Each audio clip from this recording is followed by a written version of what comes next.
welcome back to another video. This is yet another part in this character modeling tutorial series, and we have one part left to work on. I'm pretty sure more things are going to come up as we go, but the one I have in mind is this one here. And yeah, there we go. Here's another one.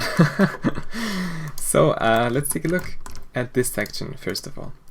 So I had an idea for that, and what I will do is work off what we have already. And to do that, yeah, we kind of have to mirror it on the other side here. Let me approach it this way. I'll select this section, duplicate it, and separate the selection. Then we'll apply the modifier on this and just remove this half. So that should leave us with a separate object with this on the other side. And all we need to really do is to move this down a little bit to sort of line it up with what we already created. And this lines actually up a lot better than I expected. So yeah, let's just isolate these two objects for a moment. Add a shrink wrap modifier to this one and set the target to the mesh. You can also try to change this one to projection instead and see if that works better, and I have a feeling that that is going to be better for us.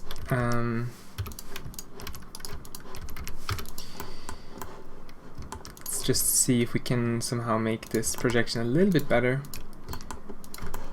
Like so. I'm not sure if that helps, but anyway. And then we'll just apply this for a second, or maybe duplicate it, apply it, and just turn it off for a moment.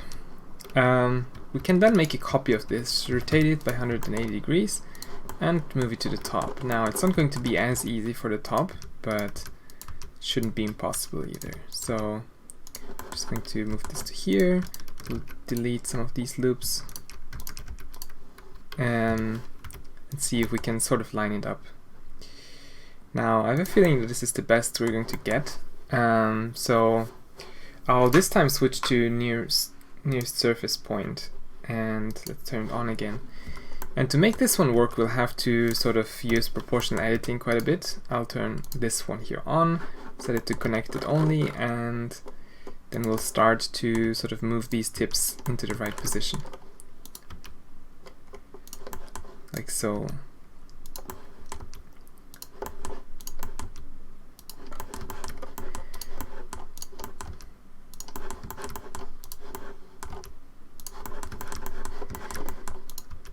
It would take a lot of time to sort of do all these things manually, so whenever possible I try to use some sort of almost procedural tools, you know, that do most of the work for me, and I only sort of brush up the result where it just didn't work out after all.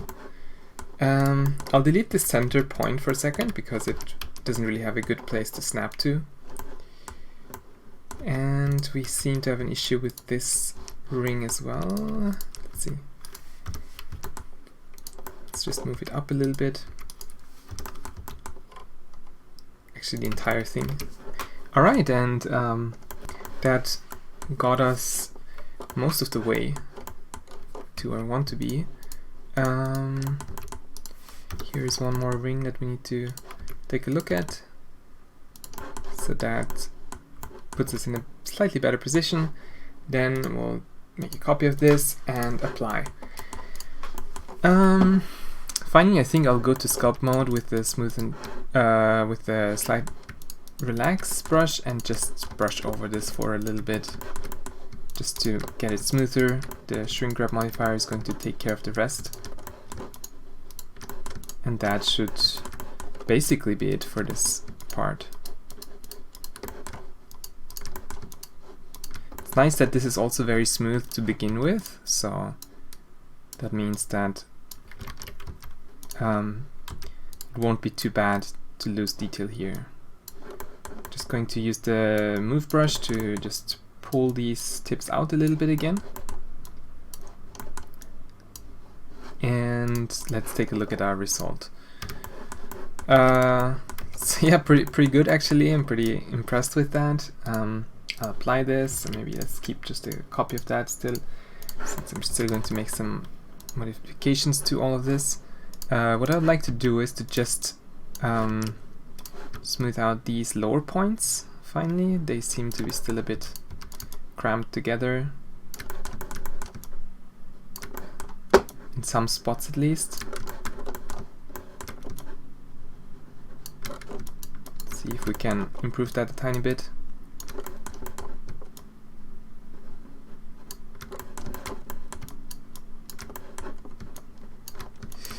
Alright, and then go to edit mode. I'll try to relax this edge a little bit.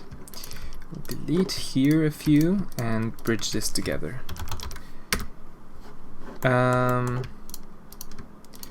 These ones. Now this one also needs to be relaxed to get smooth out, and here we can add some new geometry. And this is pretty much it. I'm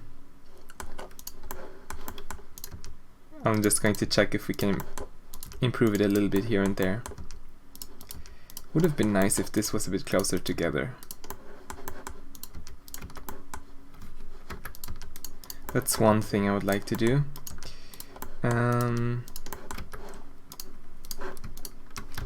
But yeah, this is going to always pull them apart if I smooth them. So I think what I'll do is, let's select, can do it even at the same time with some of them at least. Not all of them, but we'll shift these over a tiny bit. And then pull these two back. Just we need to be careful that they do all go in the same direction, not like this one.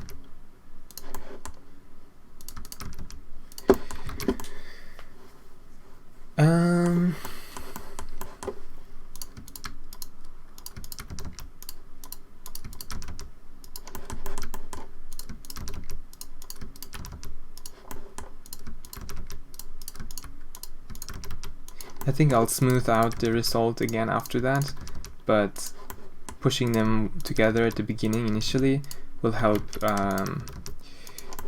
at least have them a bit more towards the center, but you'll see what I mean in a second. I want to add a new loop here, by the way, and quickly shift this entire edge up. Maybe just moving up along the z-axis will do better. Feel like, yeah, just like this, there was a lot of geometry we're kind of skipping, so we definitely needed a bit more in here. Finally, I'll take just a smooth tool and just try to smooth it out all a little bit. Actually, before we do that, let's copy this modifier and apply it once. Then it should be more effective. And I'm going to keep it weak here, actually. 3.25 should be good. I'm using this light relax brush now a little bit more as well.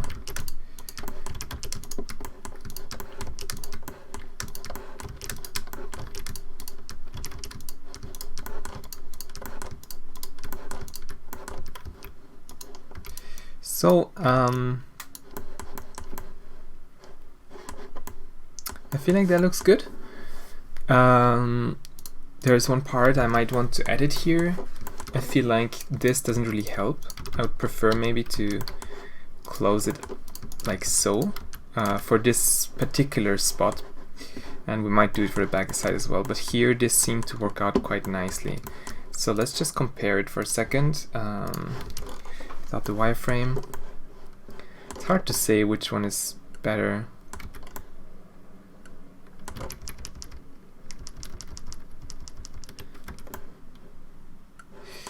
We keep this.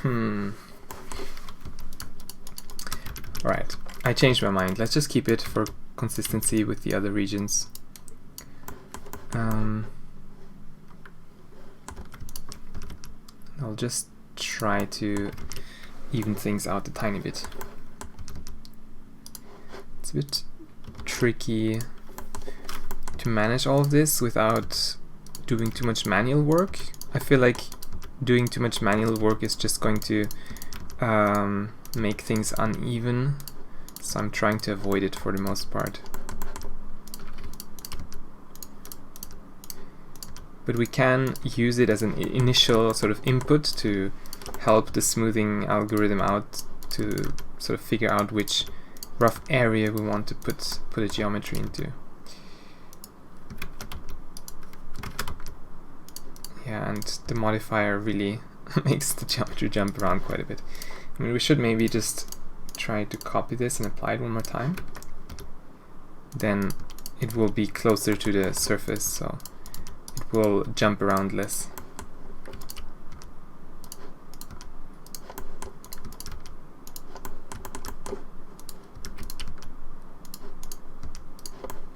So here's just some final cleanup, and the rest looks good.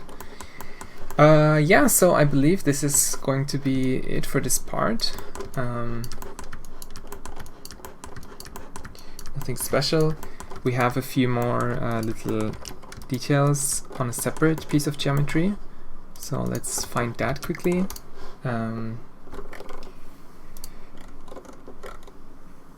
Okay, so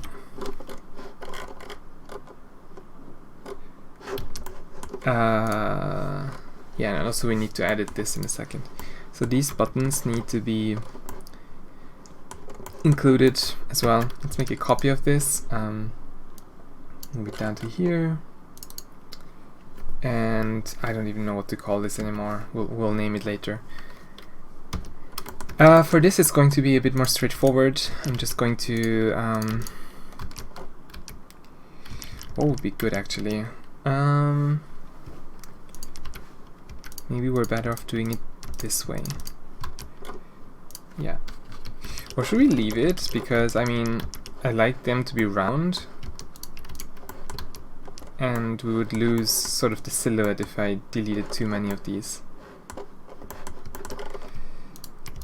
So yeah, we'll just delete the most unnecessary things like this loop around, which doesn't really contribute a lot to the shape. These buttons aren't really so hypole in first place.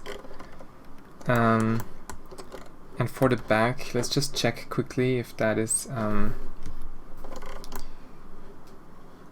ever seen in first place. Pretty sure we can remove the back of these. So what I'll do is I'll select this loop on all of them. Then I'll select the inner region and maybe shrink my selection and delete faces. And what we could do as well is select the non-manifold parts and relax them a little bit to just make it more circular. If you know the tools, you can really cheat your way through through modeling with some of these really cool features instead of trying to fix this one at a time. So I feel like that was a really smart way of doing it. Alright, so let's hide the high poly stuff. This is now part of our low poly. It is a bit high poly, isn't it?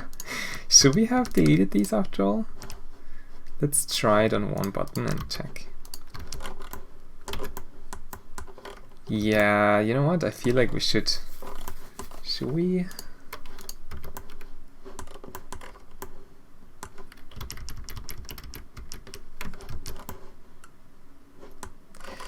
Let's leave it. It doesn't matter. I think you'd get away, but I just don't want to reduce quality. I'm all in for visual quality here, so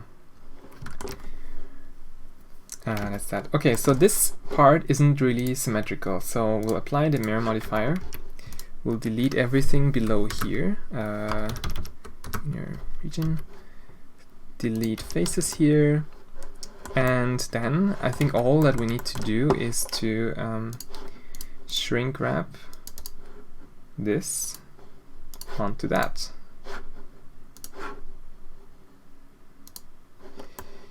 And just to be sure that we don't mess things up on this side, what I would like to do is select this region throw it into a new vertex group and assign the group to the modifier so that we only change this side here.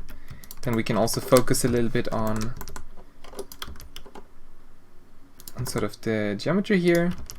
We could also try to use not near surface point but project instead, negative and positive, and that shows us that we kind of need to go here.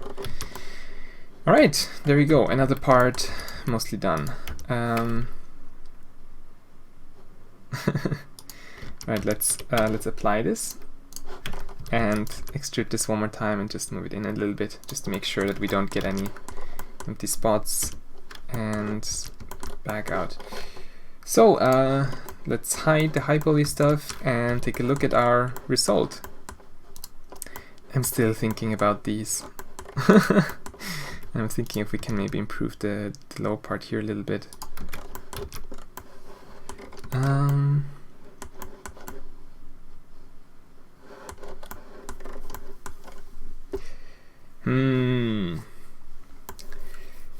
On the other hand, like, what if these were part of the texture here in first place? That's also another thought that I just had.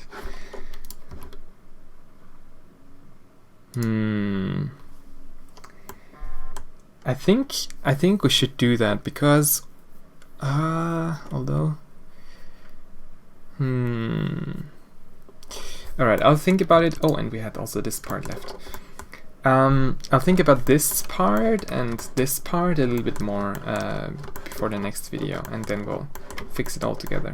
But I see that we have one last part to do here. I'll just make a copy of that, move it to the low section, and this should be really easy. I'm just going to reduce the number of loops all around again. Let's take this one away, take this away, this too. Could even take this away as well. And then a few more around here can go.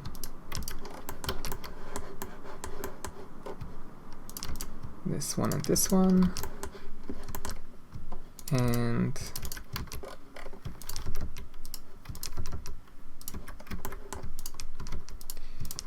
then we can probably distribute these a little bit better. Just hit G twice to slide the edges.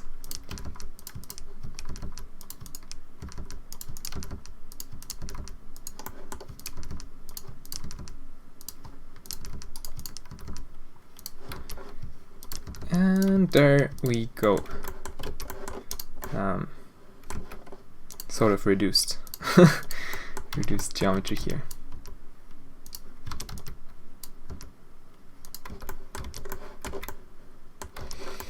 Alright, now let's go back and take a look at everything.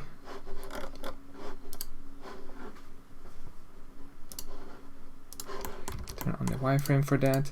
I'll maybe scale it up just a little bit with Alt-S, inflate, just to make sure that...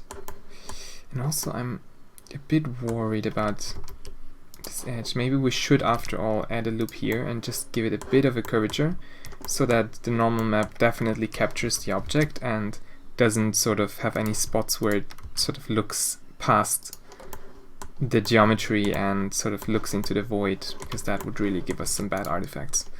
So yeah, that was probably a good idea to do this. But otherwise we're done, pretty much. 2 spots where I need to do some thinking what I want to do. Also the cape, I'm still not sure what to do about the cape. We might skip it for the time being and look at it entirely separately, but I still have to do some considerations. And I think one last spot that I'm not 100% sure of is this one here, the intersection here. I'm not sure if I like it. But we may just leave it for simplicity reasons, but I'll think about that as well. Alright, there we go. It was a bit of a short one, but modeling is now almost done, and I'll be back in the next one with just some corrections. Then we'll do UV mapping, then we'll create textures, then we'll create the shader, and hopefully then do some rigging. Let's see how things go. I hope you enjoyed it and that you learned a lot, and I'll see you next time.